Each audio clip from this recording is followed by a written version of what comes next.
Water bottle பிடி தான் போடணும்.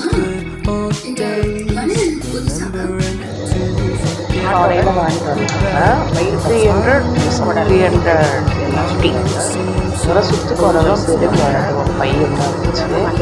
நல்லா மஞ்சள் தூள் அலசிட்டு வேக வச்சு 15 நிமிஷம் வெந்த உடனே அதெல்லாம் க்ளீன் பண்ணிட்டு சின்ன சின்ன பீஸாக கட் பண்ணிட்டு அதுக்கு தேவையானது வெங்காயம் தக்காளி எல்லாம் மிக்ஸில் போட்டு அரைச்சி இஞ்சி பூண்டு கொஞ்சம் மிளகு சேர்த்துக்குவோம்.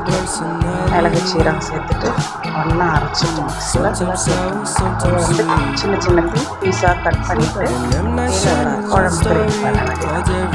கட்டிங் தான் நிறைய வருது. எப்போவுமே அரைச்சிடுவோம். கடையில் வாங்கினதுனால அப்புறம் இந்த பெரிய வெங்காயம் 2-3 தக்காளி எடுத்துனேன். 2 பச்சை மிளகாய் மிளகு சீரகம் பிடிச்சிருக்கேன். அது தேவையான மிளகாத்தூள் ஆட் பண்ணி அரைச்சாச்சு. சிம்பிள் தான். க்ளீனிங் ஒர்க்கு தான் கொஞ்சம் டஃப்பாக இருக்குது. ரொம்ப ஈஸி தான். ஓகேங்களா?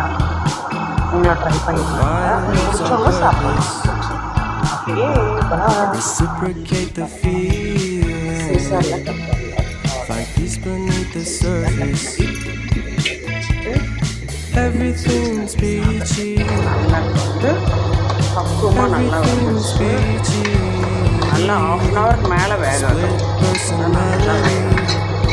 ஏன்னா நச்சுக்கு முச்சுக்கு இந்த பக்கம் இருக்கும். இப்போ சாதம் சாப்பிட்டாச்சு. ரெண்டாவது கொஞ்சம் வேக வச்சு க்ளீன் பண்ணுறது நச்சு வேலை. ஓகே, சண்டே ஸ்பெஷல் முடிந்தது. உங்கள் வீட்டில் என்னன்னு சொல்லுங்கள்.